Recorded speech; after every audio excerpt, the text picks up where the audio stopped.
Kanina, Atty. Baligod, may nagsasalita sa kasama mo, narinig mo rin siguro, may binabanggit siya na human trafficking kanina, na hindi muna natin binigyan ng atensyon kanina dahil nakapokus tayo sa maleta.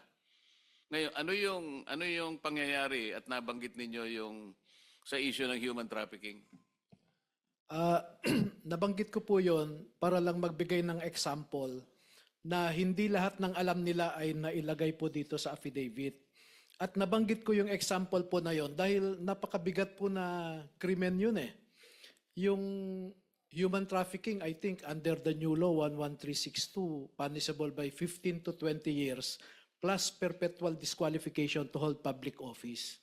And isang mataas na opisyal ang gumagawa noon. Ang sabi pa nga ho nila ay minsan nagpapakuha ng 5 babae, pagpipilian niya, yung hindi niya nagustuhan, bibigyan niya ng tip, then maiwan yung napili niya. No? And it did not happen once, it did not happen twice. Marami po. Sa Maidas, minsan sa Shangri-La. Sinabi lang sa iyo yan. Sinabi rin po pati pangalan, no? Hindi, kinuwento lang sa iyo yan. Opo. Ang ibig ko sabihin, sino makakapagpatunay kung sino yung binabanggit mong opisyal na yan? Nandito po yung dalawa na naka-experience, nakasama ho silang naghatid nung babae. At Teka, ilang pagkakataon? 2? 2 beses po na So, mamimili siya mula sa 5, ganon? minsan 3, minsan 2 ang dadalhin po. Namimili muna siya. Namimili, and then yung napili niya, may iwan doon. At alam po nila kung sino yung mambabatas na yon dahil hinahatid po nila sa kwarto yung babae.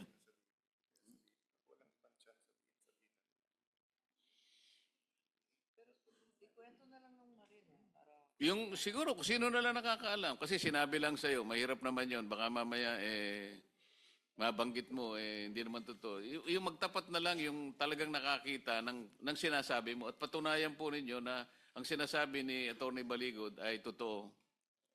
Your Honor, ako po yung naka-experience doon sa Maidas. Pwedeng paki-detalye po ninyo? Your Honor, unang dumating po yung VIP. Sino po yung VIP? Si Senator Erwin Tulfo, Your Honor. Tapos po, maya-maya dumating din po yung 2 babae. Inakyat po namin doon sa president. Akala ko 3 pinagpipilian, pinakamababa, 5. 2 lang pala. Yung sa akin po, pero maraming beses po yan. Hindi lang po sa Maidas, meron din po sa Shangri-La. 5, 3 po ang dinadala. O kulang ang nabalitaan mo. Sabi mo kasi 2 beses lang, Atty. Baligod. Ayon sa kanila, maraming beses. Saan lugar? Yung na-experience ko po sa Shangri-La po at saka sa Maidas po. O sino pa sa inyo? Meron pa sa... Sa akin, Your Honor, as a Team EEC, namomonitor ko rin, Your Honor. Kasi nandyan lang kami sa paligid, saka sa Viber chat namin, na nandyan na, dumating na sa lobby yung babae, i-guide nyo na. Ganun lang po yung experience ko po. Ganon din yung pangalan ng binanggit ng kasama mo? Kapareho rin? Yes, Your Honor. Okay.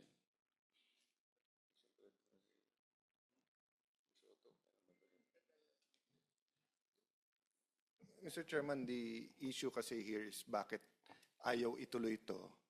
And if ginamit ni Senator Soto at Senator Lacson for false accusation or selective justice, because lumalabas dito magkakampi yung DOJ Ombudsman at witnesses at sila nakakapili kung sino ang state witness at hindi. No? Ang aking balita sa case ni Senator Joel Villanueva, in fact, 4 yung version na lumabas dito, tapos bumaliktad na nga yung 2. So medyo magulo yung mga storya. So I was just really surprised bakit ganun ang reaction. Alam mo, nung nag-umpisa to, hindi natin kalaban ang Malacanang eh. Yung dito sa changing of here, in fact, may mga dialogues. through informal channels para sabihin, trabaho tayo, economics, impartial na impeachment, no? Meaning fair sa dalawang side. Pero nagulat kami bakit ganyan reaction at ayaw talaga matuloy ito. So yung pala, may mga personality na nababanggit from the 11 senators and then yung nabanggit ko kanina na may tinatakot na ilan miyembro na babanggitin o hindi. No?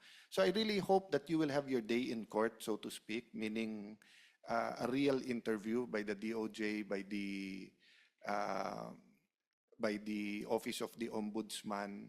I think, Attorney, the individual affidavits will be important. And I really hope you keep your group together.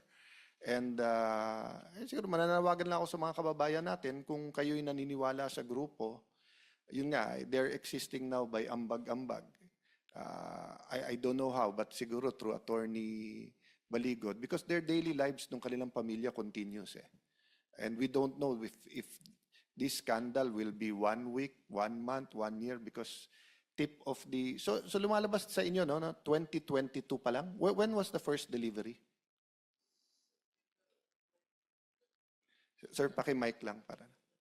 September 2022. 2022, and they took office June 30. So hindi pa siguro namang ghost project yan, or so regardless saan galing ang pera, it only took July, August, September. It only late July kasi hindi siya naging APRO until SONA, after SONA. So August, September, so parang 2 buwan pa lang may delivery na. So we're talking about corruption scandals that were already in existence 2022, 23, 24 bago to sumabog lahat ng 2025, no? So Mr. Chairman, I hope nga that people will continue to help us, point us in the right direction, yung mga tamang witness.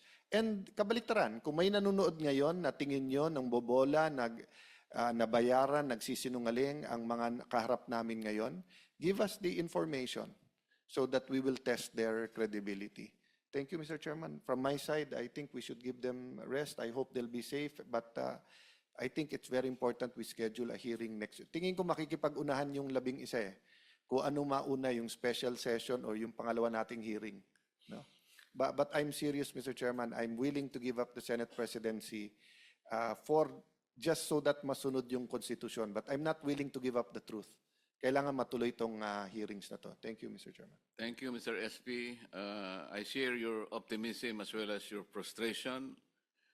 Like you, I do not wish to hold the chairmanship of the Blue Ribbon Committee. Hindi ko ginusto ito. Naibigay lang sa akin noong unang pagkakataon. Kinaya ko, gusto kong gawin din, alang-alang sa bansa. Ngunit tinanggal sa akin. Ngayon ay pinipilit naming buhayin uli para sa ganon ay malaman na ng bayan ang katotohanan. Ngunit dumadaan tayo sa napakaraming pagsubok. Ito nga yung aming pinakikiusap. Sino man ang gustong humawak ng responsibilidad na ito, okay lang po sa amin. Basta't sana magkaroon lamang sila ng kaseryosohan sa pananagutan na gawin natin ito alang-alang sa ating bansa. Hindi alang-alang sa pansariling interes sapagkat mga pangalan pala nila ang nababanggit dito sa maraming pahina ng inyong pinagsamang salaysay. Kaya pala ang ginagawa nila ay imbes na ituloy, ay ayaw nilang ituloy. Kaya hindi po natin alam kung ito na yung huli nating pagdinig o maaari pa tayong magkaroon ng pagdinig. Depende po kung may pagtatagumpay nila ang kanilang layunin na talagang